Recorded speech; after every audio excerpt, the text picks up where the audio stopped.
Good morning. Welcome to Brighter Morning with Bo. I am Bo Tiwari, and I'm so happy that you are with us this morning. We are on 97.5 FM, Hot Like Pepper Radio, and also on MCTV, Multicultural TV in Trinidad and Tobago and across the region. We thank you for viewing and for listening and for staying with us. We have some important guests this morning. First of all, we have MP for Pointe, Pierre, Dr. David Lee, and we will talk a little bit about infrastructure and roads, flooding, things like that, having to do with what generally falls under the Ministry of Works. We had the Minister of Works, Mr. Rohan Sinha, on yesterday, and it would be good to hear from the opposition their perspective on issues related to this. And following that, in the second half of the program, second hour, we will have two representatives of the Children's Authority, and we will talk to them about issues regarding children, a very important thing in this country and all over the world, and we will have a discussion about that. I just want to mention a couple of things that are in the news. I cannot help but mention as my first item the killing of Ramnaresh Nandu. I don't know Mr. Nandu personally, but I read the story and I find it very troubling. This man used to live in Bamboo number 3. His family lives there. He established a business place in Montreux, Chaguanas. And when he was closing up one evening this week, two fellows came and tried to rob him. And when he tried to bolt the door so that they couldn't get in, one of the bandits took a gun and shot him in his face. And this morning we have in one of the newspapers his daughter, Trish Anna, asking the question, "Why did you kill my dad?" And basically mourning her father and the terrible loss it must be for her as a child, as a young girl. And basically bewailing the fact that all her father did was try to make a living. And some criminal came and shot him because to that criminal a life does not matter. And I can't help but be troubled by that. I think we should all be troubled by that. I cannot understand the murders and the killings in this country. I cannot understand the callousness of rape in this country, in which women are just abducted and abused. I mean, there has to be something terribly wrong in this society for these things to be taken as simply part of the business of living. And I really, really feel that we must begin collectively as a society to address these acts of violence and destructive human activity, both to the victim and to the perpetrators, really, destructive of both. And we need to do something about it. The second issue is an issue I raised yesterday, and which is a big national issue in both papers and a political issue now, raging between the contending political forces in the society. And that is the issue of the Commissioner of Police and the appointment of a Commissioner of Police. What are the facts? The facts are that the Commissioner of Police, current, Mr. Gary Griffith, had a 3-year contract which has come to an end. The public service has been going through a process of making recommendations, and these recommendations generally go to the president. The president then makes those recommendations available to the prime minister, I suspect, but certainly the cabinet, and then that comes to Parliament for debate, with the government taking a position on one of the members on the list. I don't know whether that list has been prepared. I don't know whether it went to Her Excellency the President. I don't know whether that list has been returned to the Prime Minister and the Cabinet, and I don't know when that matter is coming to Parliament. But what is clear is that there is a raging political battle about the appointment of the commissioner, with the opposition taking the position through Representative Munilal that the government wants to replace the current commissioner and place instead a political appointee. That basically is his position. And there is a battle by basically the government to manage the process of addressing the issue of the commissioner. They must first take the recommendations of the Police Service Commission and then come to the Parliament with a recommendation either from the list or another preference, or we will see how that plays off. We will see, but this morning there's a raging battle between two individuals, that's to say the member for Oropouche East and Rear Admiral Hayden Pritchard, because Representative Munilal, excuse me, and may I have the blessings of God. He made allegations about Rear Admiral Hayden Pritchard, and Rear Admiral Hayden Pritchard has responded in the newspapers this morning. I won't go into the details. I've asked Representative Munilal to come on the program, so we await his response. We will see what transpires there. The third issue is the Africa CARICOM Summit, which took place yesterday. I didn't get a chance to look at the whole thing. If I had the time, I would have done it. But I did get snippets of it, and I've seen the reports coming out of it, both on social media yesterday and today in the newspapers.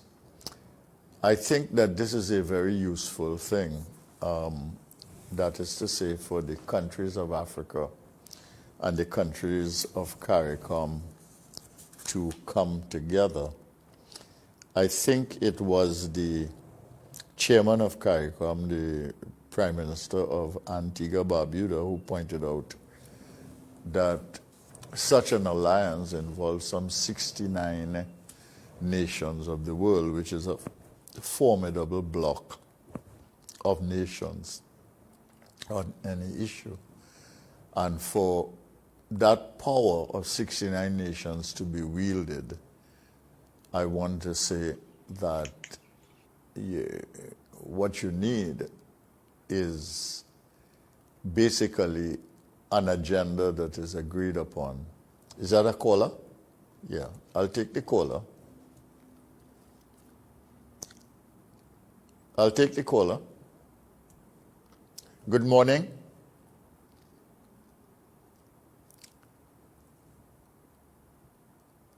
The caller left.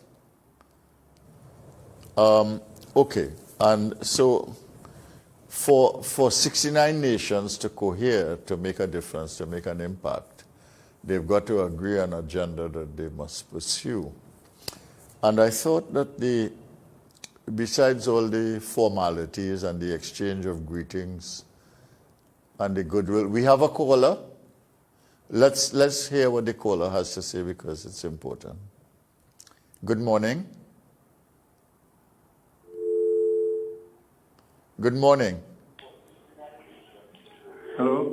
Yes, good morning. You are on the air. Yeah, good morning, Mr. Pierre. Good morning. Mr. Bo, I have a problem at what's really taking place in the country, and the reason I'm calling you this morning, because maybe you... Why you cut?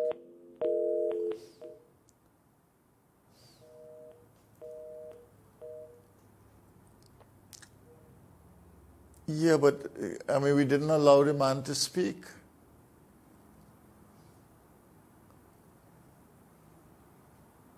You know, it's important if a person calls to give them the opportunity to speak.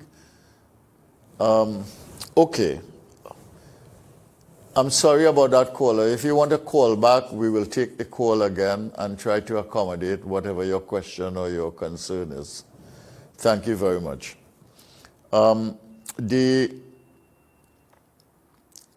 Anyway, I was talking about the CARICOM Africa Summit, the Africa CARICOM Summit. And I think what is noteworthy, though, is besides the formalities and the goodwill and the exchange of, what can I say, exchange of possibilities, really, I think the chairman of CARICOM mentioned a couple of things that are important. He talked about de-risking. Is the caller on? All right, we'll take the caller. Yes, good morning. Sorry about just now. Yeah. That's all right, Mr. Pierre. What I really wanted to say is that the reason I called you is because you're one of the very few brilliant minds I have in this country remaining. We think about we having other people, but the minds are not as brilliant as yours because you've been in the academic for so long. I think you have a fair and good idea what is taking place in the country right now. What is your concern? Thank you. Yeah.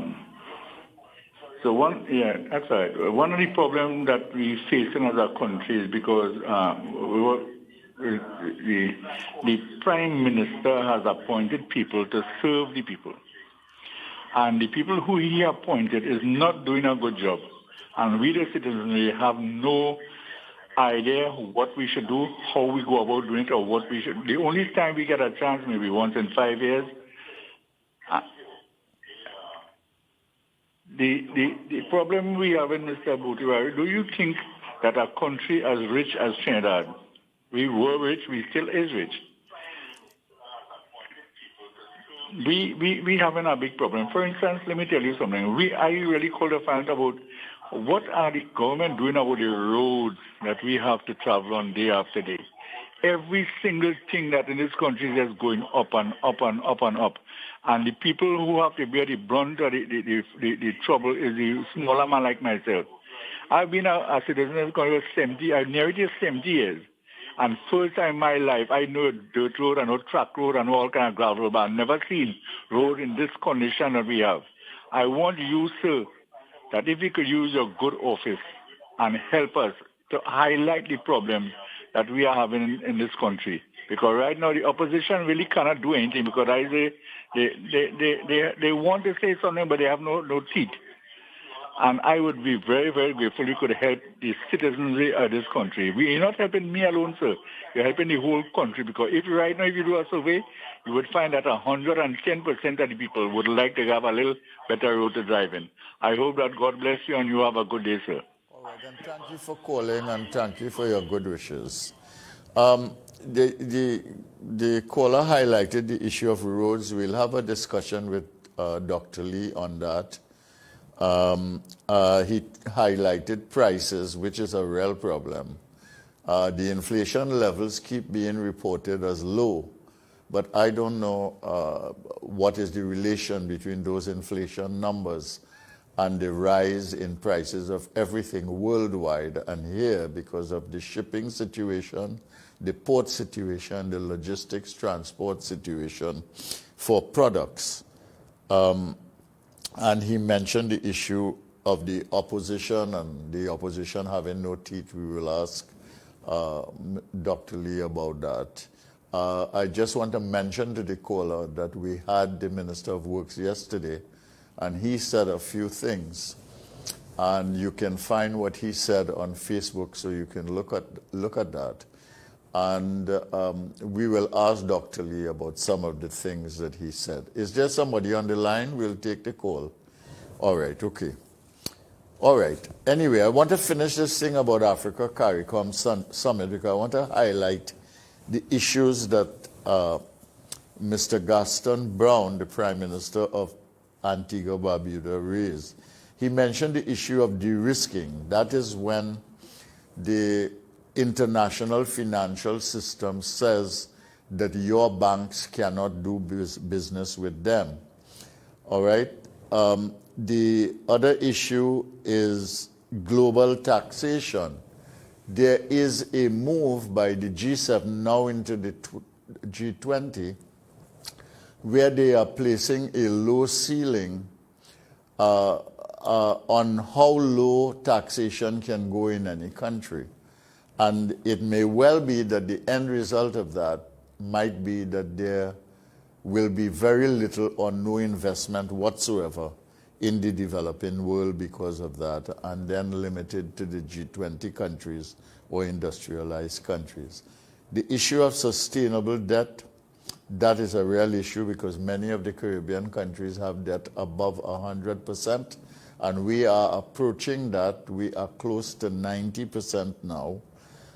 So that is an issue. The issue of reparations, which is a long-standing issue, which at the heart of it is really what is the responsibility of the ex-colonial imperial powers to the decolonized world over which they reigned for many, many years, and what is the responsibility and obligation on the issue of enslavement, which was institutionalized by the imperial powers and became the basis on which labor was transported from Africa to various parts of the world, but more particularly in our case, the Caribbean, under conditions of severe brutality.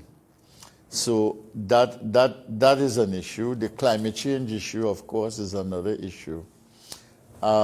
So I think on the agenda, he has put a number of very important items. And the beginning of cooperation now and collaboration is very good in a very fast-changing world in what is going to be I don't know if it's a post-COVID world, but certainly a world having been struck by COVID and living with its consequences. And I think this is a very, very important development. So we will see how it proceeds. There are a lot of people who value the cultural aspect of collaboration between Africa and CARICOM. And that is fine, and that should continue. There's a lot of people who would value the people-to-people aspect, and that is fine. That should continue. But I want to say that the main business and the main agenda of CARICOM and Africa coming together in any forum to collaborate on issues must be focused on the issue that is emerging in the world, in which there is widening inequality within countries, in which there is a growing and widening gap among countries in the world, and in which because of COVID and the advance of technology and geopolitical competitiveness, the gaps between the industrialized world and the developing world, those gaps are going to increase. And of course, the other issue is the whole business of geopolitics and where do countries such as the countries of Africa and the countries of CARICOM fit. I think those are very, very important things, and it is good that we have made this step, and I wish the CARICOM Africa Summit well, and I hope both the African continent and CARICOM will provide the leadership that is required for sustainability of this movement and build it into something. On the other hand, I want to say that there are real problems that we need to look at. Africa is a country, South Africa, sorry, is a country that can explode at any time. It has all the developments within it for a full explosion in that country. Secondly, we've had 5 coups in Africa in the last 3 months. And that is something that is disturbing. And we take that into account as we go about our business. There's a caller on the line. We'll take the call.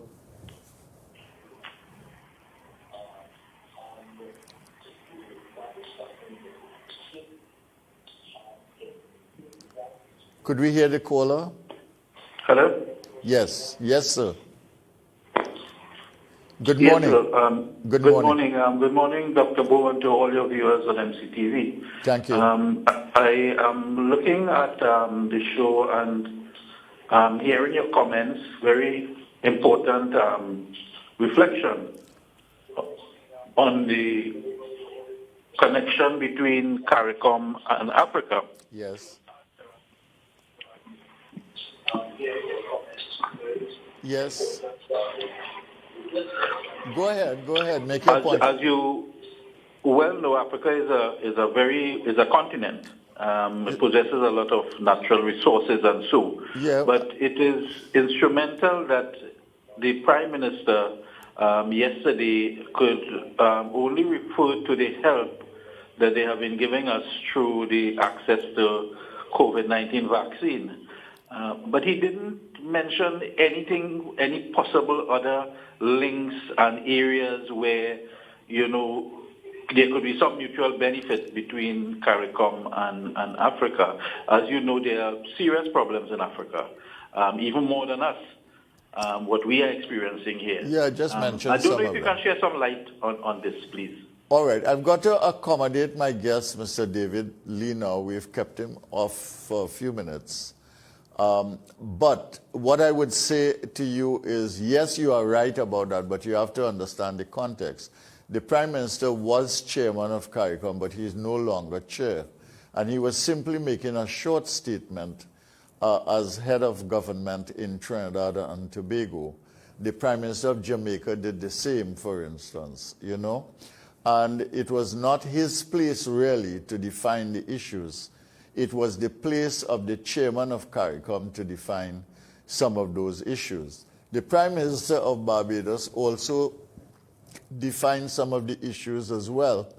But I think our Prime Minister probably felt that it was not his place to do that at this point. And that was something to be worked out between the chairman of CARICOM in consultation with the other heads and the new Secretary General of CARICOM. But this is a matter, if you want to discuss, we can continue to discuss on mornings. I want to welcome Mr. David Lee, the Member of Parliament for Pointe Pierre now, and we can have a discussion. Good morning, Dr. Lee. How are you? Morning, Dr. Bo. I'm sorry for keeping you waiting, but that's all right. I was listening to your interesting discussions prior, so yeah, it all goes well. When the callers call, we try to accommodate them, because yes, that's the only way you know from the ground what people are thinking and feeling. First of all, I want to thank you for coming, and we will have yesterday, as you know, I had the Minister of Works here, and we discussed the whole business of flooding, and we discussed to a lesser extent the business of the roads. We just had a call about the horrible state of the roads, and so I wanted to get your perspective. Let's start with the flooding issue now. Do you think the minister has said many things in defense of the flooding issue? He said, first of all, we have climate change, and that means heavier, steadier, more intense rainfall. Secondly, he has said that the infrastructure that we have is just not adequate to these changes for climate change. Thirdly, he has said that the ocean is rising, so the place for the water to go is also a problem. Then he said that people have built badly in the lowlands and along the river banks, so that has limited the capacity to create water space, so to speak, for the excess water. And he's saying, notwithstanding that, they are doing things. He mentioned over 200 projects in which they were involved now that they were trying to complete. Secondly, that they had a larger plan which is funded by every budget. And thirdly, he said that CAF just did a study looking at every study that had been done on flooding and using Dutch experts and local experts. And a proposal is going before cabinet, which would of course have to be agreed and then funded. And that involves a short and medium and long-term strategy for infrastructure development and management of the flooding in Trinidad and Tobago. How do you respond to that? Is the minister, are you satisfied with that? And if you are not, what is the source of your dissatisfaction? Okay. Again, thank you, Dr. Bo, for inviting me, and good morning to your viewers out there on MCTV, Brighter Morning with Bo. Yeah. Are you hearing me, Dr. Bo? Yeah, better now, yes. Okay. Let me start off first by, I listened to Minister Sinaran yesterday on your program, so I'm well aware what he would have said on your program. And let me start off by saying what he said and what you open up your discussion with is basically without being disingenuous to Minister Sinaran, it's a rhetoric that he has been saying for the last 5 to 6 years. Since this government has come into governing this country. And you, as anybody else, will be well aware that it's very rhetoric and the theory. So I would say that Minister Sinha is preparing his budget speech that will be soon come into Parliament. And it's the same rhetoric he has said year after year about flooding, about road infrastructure, etc. Now let me start off by saying, to the people out there and your caller who would have called about the roads, etc. One will recall in the 2021-22 budget back presented in October last year. Minister Sinaran, his ministry was allocated $2.4 billion. So to run his ministry, which included all infrastructure and development program, $2.4 billion. They came back in a mid-year review. At the beginning of June this year, 2022, an additional $295 million approximately was given to that ministry again. And this is in June this year to add to the $2.4 billion. So literally you are talking about close to $2.5 billion that Minister Sinaran got to run his ministry. And when you look at the flooding issue that has taken place, especially in the rainy season that we always experience flooding, and the roads, it's horrendous that Minister Sinilan could come here time and time again and preach the same rhetoric and blame everybody under the sun. Climate change is something that is a phenomenon that has been happening for years. We understand that. The oceans rising is again due to climate change, so that is part of climate change. Um, Bad building or bad planning is there. Yes, I agree with it. But there are ministries, and his ministry is one of that, to ensure that you can correct those issues that we are having there. And what has happened time and time again is Minister Sinidan, for the last 5 years as head of that ministry, comes every year in Parliament when he's being allocated billions of dollars and talk the same talk. But really and truly, Dr. Bo, what we have experienced in the last within in this country, and it is rainy season, is because of lack of poor planning by his ministry, lack of maintenance by his ministry, and lack of being proactive to cater for flooding in this country. So that flooding is something that will happen. I mean, it's an act of God, but you can minimize the disaster that we see year after year just by doing proper planning and proper maintenance. So every year, Minister Senator will get up in his budget speech, or when we do the yellow books for the heads of expenditure, and say the same thing, right? When you look at all the different pumps and the floodgates throughout, especially in the suspect flooding areas, I mean, because of lack of maintenance and lack of being proactive and lack of will, we experience flooding worse than what we should have. Because you cannot tell this country, as being the minister for the works and transport for the last 5 years, that flooding is not minimizing, or people, the same areas, my heart goes out to the people, especially in Caroni East and Caroni Central. Every year they experience flooding, whether it is in the height of the rainy season or if you get a torrential downpour during the dry season, they flood. And Minister Sinilan has done nothing to assist the people in those areas to alleviate them, to make them sleep better at night when rain is falling. It's a nightmare. And the job that the opposition is doing, Dr. Sicharan, who is the MP for there and previously was in Caroni East, was Dr. Tim Kopi Singh, hats off to them. So that when the opposition, your caller this morning said that the opposition, I know what he meant, has no teeth. Basically, he's saying that the opposition is not in government. We do not have any allocation. We have no say in how the resources are being spent, even within your own constituency. And we are just they're helpless. And all we can do is speak out in Parliament, write letters, which I have done.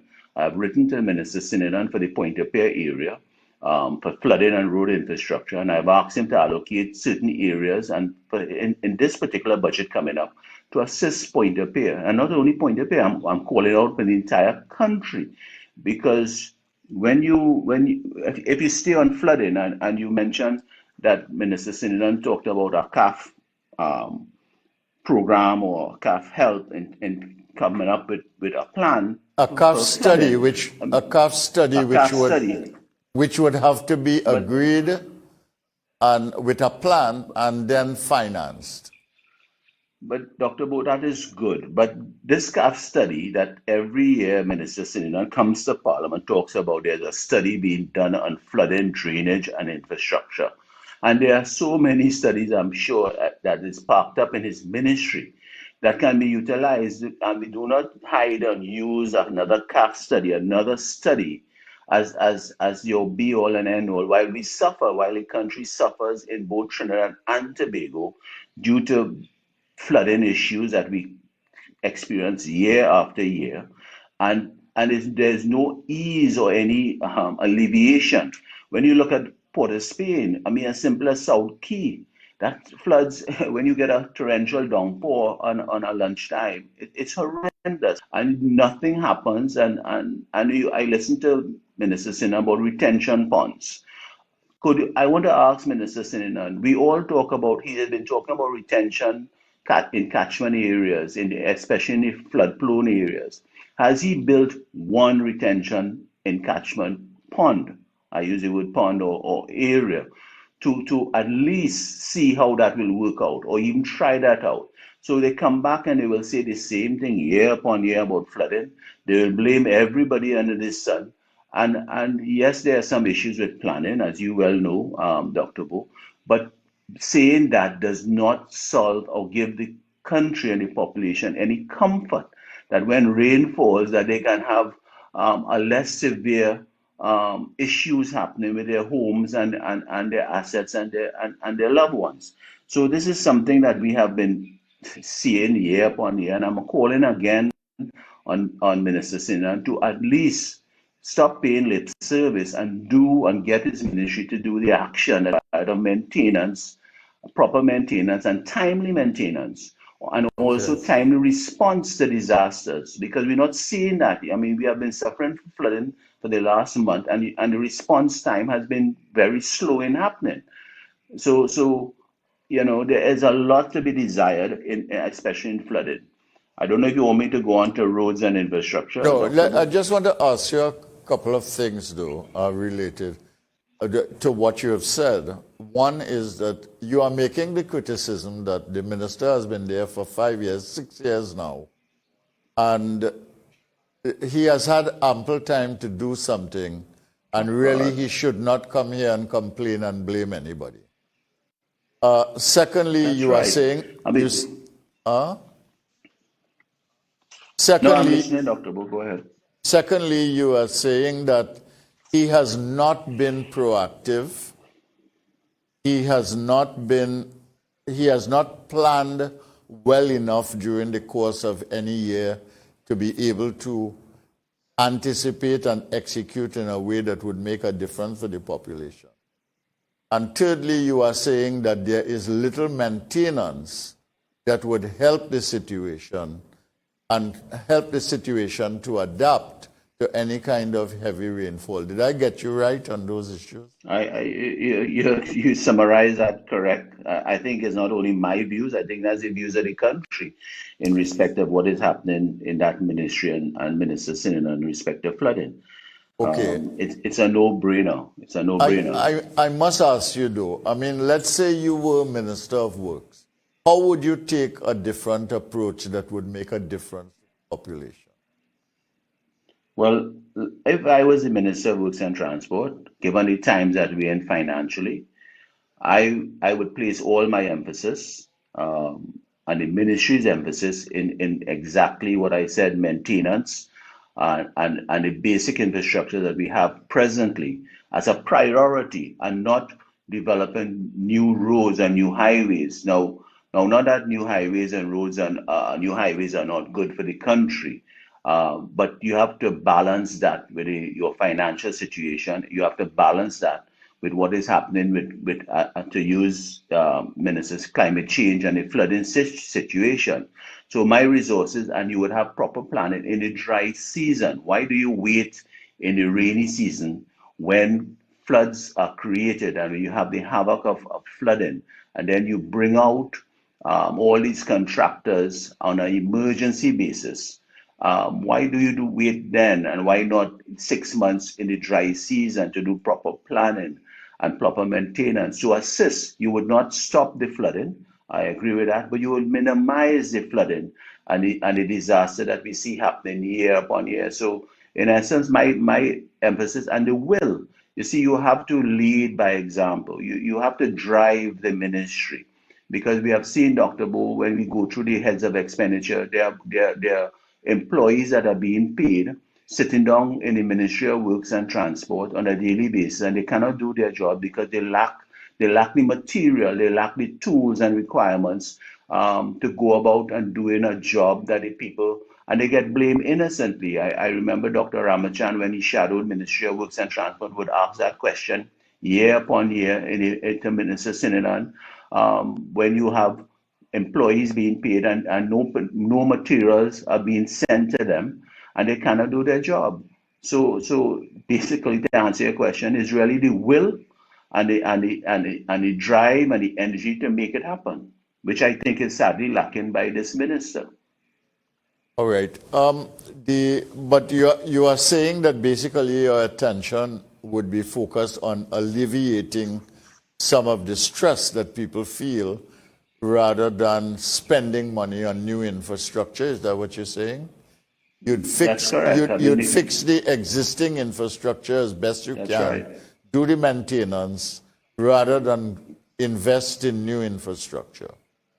Correct. Because you see a new road to Togo Port, you have the highway to Manzanilla that is presently in existence, and all that is good, Dr. Bo. But when you have limited financial resources, you have to get the best bang for your buck, as they say. And what impacts on the people is infrastructure that they need to be fixed and repaired so that they can have a sense that their taxpayers, as taxpayers, they're seeing their funding, their taxes are being utilized, and they can touch it and feel it.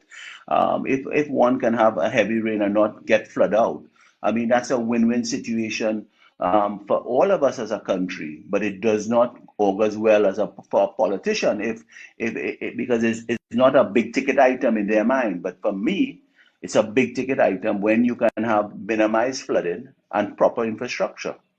Okay, what about the road situation now? I think the minister did admit that we have a serious road problem in the country and potholes are everywhere, and that he said that he was going to embark on a program to fix some of the major roads. We only have 2 minutes before we go. You think you could address that in that time? Yeah, quickly, Dr. Bo, the roads, I would give Minister Sinan an F because in your program yesterday, he's responsible for he's saying that he's responsible for 21% of the roads of our nation. I think that's the figure he quoted, 21% of all the roads. Yeah. And if 21% of all the roads that he's responsible for, and it is in the situation that it's in today and for the last 5 years and getting worse.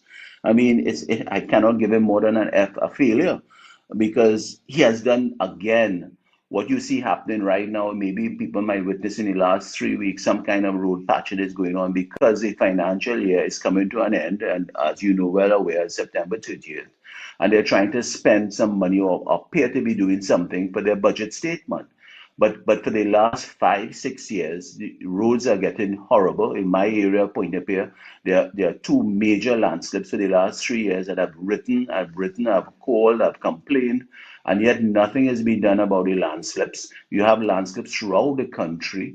Nothing is being done, and all they keep saying, Minister, is they're doing a geotechnical survey, and we're waiting on that. I mean, that does not help the people of this country when their cars, which is an asset, an expensive asset, they cringe every day they drive on the road. And it has been neglected, and Minister Sinan again has done nothing to, again, basic maintenance on a timely basis. He has done nothing. So I really don't know how Minister Sinan could come in your program yesterday. I mean, Minister Sinan is a nice individual, he's a nice man, but his performance as Minister of Works and Transport in the basic stuff, I mean, flooding, basic roads, maintenance, etc., it leaves much to be desired, Dr. Bo. How would you get all these roads fixed? We've got to go now. I'll just give you a 30 seconds on that. Well, again, it's the will. It's about allocating your expenses. If you have over $2.4 billion in your ministry, you cannot come and tell this country that the horrendous state of our roads are in it, because you show us where you have spent over $2.5 billion of allocated to your ministry, and the country and the population is not feeling it. They're not touching it. We cringe every day we drive on the roads. We cringe every day. So your summary position on this, both for the way he's handled flooding and he's handled the roads, is that we are not seeing any value for money. It is not impacting on the population, and all we have is a set of excuses. Is that true? I think you summarized it. I think you took the words beautifully out of my mouth, Dr. Bo. I could not summarize it better than what you have just said.